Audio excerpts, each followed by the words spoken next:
This channel does not promote any violent, harmful, or illegal activities. All content provided by this channel is meant for an educational purpose only. ফের উত্তরবঙ্গ সফরে মুখ্যমন্ত্রী মমতা বন্দ্যোপাধ্যায় উত্তরবঙ্গে দুর্যোগের পরবর্তী পরিস্থিতি পর্যালোচনার জন্য যাচ্ছেন। সূত্রের খবর, আগামী সোমবার শিলিগুড়িতে পৌঁছবেন মুখ্যমন্ত্রী। উত্তরকন্যায় প্রশাসনিক ভবনে উচ্চ পর্যায়ের বৈঠক করবেন। আর উত্তরবঙ্গের 5 জেলায় ডিএমদের বৈঠকে থাকার নির্দেশ দেওয়া হয়েছে। দুর্যোগে ক্ষতিগ্রস্ত পরিবারের হাতে মুখ্যমন্ত্রী আর্থিক সাহায্য তুলে দেবেন বলেও প্রশাসনিক সূত্রের খবর। মুখ্যমন্ত্রী আবার উত্তরবঙ্গ সফর, পর্যালোচনা বৈঠক করবেন। বিপর্যয়ের পর তিনি গিয়েছিলেন এবং তারপরে আবার পরিস্থিতি কেমন আছে, কতটা এগিয়েছে কাজ, পুরোটা তিনি খতিয়ে দেখবেন। সূত্রের খবর, আগামী সোমবার শিলিগুড়িতে পৌঁছবেন মুখ্যমন্ত্রী। উত্তরকন্যায় প্রশাসনিক ভবনে উচ্চ পর্যায়ের বৈঠক করবেন। আর 5 জেলার ডিএমদেরও বৈঠকে থাকার জন্য বলা হয়েছে। দুর্যোগে ক্ষতিগ্রস্ত পরিবারের হাতে মুখ্যমন্ত্রী আর্থিক সাহায্য তুলে দেবেন বলেও প্রশাসনিক সূত্রের খবর। বন্যা ভাসিয়ে নিয়ে গিয়েছিল ঘরবাড়ি। তিস্তার জল নামতেই নতুন করে আবার আতঙ্ক শুরু হয়েছে ভাঙন। মাথায় হাত ময়নাগুড়ি ব্লকের মরিচবাড়ি গ্রামের কৃষকদের। জমি বাঁচাতে এখন মরিয়া। নিজেরাই গ্রামের বাড়ি বাড়ি গিয়ে বাঁশ জোগাড় করছেন, আর সেই বাঁশ দিয়ে তিস্তার পার বাধাইয়ের কাজে হাত লাগিয়েছেন কৃষকরা। ভাঙন ঠেকাতে প্রশাসনের হস্তক্ষেপের দাবিও করছেন তারা। ভাঙাটা তো আজকে 1 সপ্তাহ 10 দিন থেকে ভাঙা যাচ্ছে। তার আগে থেকে আমরা ঋণ নিয়ে আসি যে চাষ করবো, যা ধানটা নষ্ট হয়েছে, ঠিক আছে।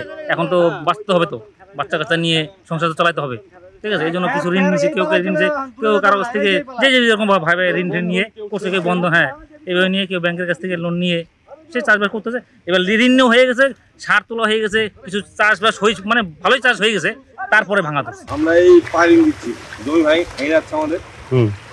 সরকার তো কোনো ব্যবস্থা নিচ্ছে না। এখন আমরা চাষিরা নিজেরা মিলেই বাঁশ দিয়ে পাইলিং দিচ্ছি। এখানে মোটামুটি 1000 মতো চাষি আছে। এটা যদি এরকম ভাঙে তাহলে আমরা 4-5 দিনের মধ্যে এইখানে দাদা পরিস্থিতি ভয়ানক ভাবে বন্যা হয়ে তো আমাদের ধান পান সব শেষ হয়ে গেল। তো সবাই আর্লি ভাবে মানে ঋণ পিন নিয়ে আলু, লঙ্কা, পটল এই ধরনের ফসল লাগানো হয়েছিল, ক্যাপসিকাম। তার মধ্যে হঠাৎ করে দেখতেছি এই 1 সপ্তাহ যাবত নদীর টোটাল স্রোতটাই একদিকে চলে আসে। সমস্ত আমাদের আলুর ফসল যা আছে সব নষ্ট হয়ে যাচ্ছে। মানে কোনো তো কেউ উদ্যোগ নিচ্ছে না এটা পরিস্থিতি করার জন্য, যার জন্য আমরা এই পরিস্থিতি অনুযায়ী ওই বাঁশের পাইল করে চেষ্টা করছি বাঁচানোর জন্য। কিন্তু আমাদের এখানকার প্রায় 90% লোকই কৃষক। বর্ষা একটা লম্বা ইনিংস খেলেছে এই রাজ্যে। এবার শীতের অপেক্ষায়, যদিও মধ্যরাতে বা ভোরবেলার দিকে শিরশিরে একটা অনুভূতি হচ্ছে। পূর্বাভাস কি রয়েছে? শীত কি পড়ে গেল নাকি আরো আসতে দেরি রয়েছে? একটু জানবো। আমাদের প্রতিনিধি কমলেশ আমাদের সঙ্গে রয়েছেন। কমলেশ, পূর্বাভাস কি? শীত কি একেবারে দোরগোড়ায় নাকি আরো দূরে? না, শীত আসতে এখনো দেরি আছে। শীত বলতে যেটা বোঝায় শুধু তো রাত্রের বেলা না, দিনের বেলা তো একটা ঠান্ডা অনুভব লাগবে, সেটা এই মুহূর্তে পাওয়ার কোনো আশাই নেই।